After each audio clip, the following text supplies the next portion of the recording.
Before we go too hard at Click, I saw some ridiculousness where people feel like he's just this total failure now, Stephen. And you and I talked about this offline. And I just want to tell everybody out there, don't be stupid. Don't cherry pick your facts on this. Click didn't ride to the World Series last year on Luno's coattails. Yes, he built the foundation. Yes, Luno did. But Click grabbed Rafael Montero, who looks awesome, by the way. We mention that. And Kendall Graveman, who had a playoff ERA of 1.64 for the very dispensable Abraham Toro. He got Phil Maton and his playoff ERA of 0.73, still looking good this year for Miles Straw. He signed Jose Siri and Ryan Stanek, who posted a playoff whip under 1.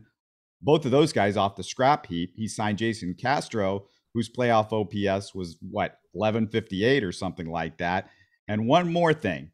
They just went to the dang World Series with Click as the GM the last 2 years. And if McCullers and Bregman are healthy, Steven, you and I know this, they probably win that whole thing. That's all you're asking for from the GM, I thought. Yeah, no, look, I'm not going to take pot shots at Click. I mean, GMs are going to make mistakes. And as you said, the Pedro Baez and Jake Odorizzi, they were mistakes, but that's it. And look, the guy has only been here, 2.5 years? I mean, come on. We've had COVID that has interrupted everybody's rhythm. And even in that terrible season when they went 29-31, they still got to the ALCS, despite all the COVID things going on. And yeah, you can sit there and say, well, it's because they expanded the playoff, the number of teams that make the playoffs. Okay, but you got to get there. And once you're there, you got to do something with it. So James Click, I think all in all has done a really good job. I mean, he was in Tampa Bay and they were successful for a reason. And he's applying the same techniques with the Astros.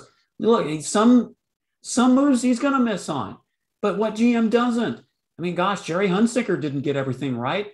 And, I know it sounds funny when I say Jeff Luhnow didn't get everything right, especially the way it ultimately ended for him. But I'm talking about from a player personnel standpoint. Jeff Luhnow didn't get everything right either. Brady Aiken, I mean. Yeah, Brady Aiken. Yeah, we could start from there and go from there. But James Click is doing, I think, a splendid job. He's doing it the same way, and with the Astros not signing long-term free agent contracts, that was before, you can't blame James Click for that, because that was happening long before he arrived. So, no, I'm not going to take pot shots at Click from an overall standpoint. I think he's done a good job. You're listening to Houston Sports Talk.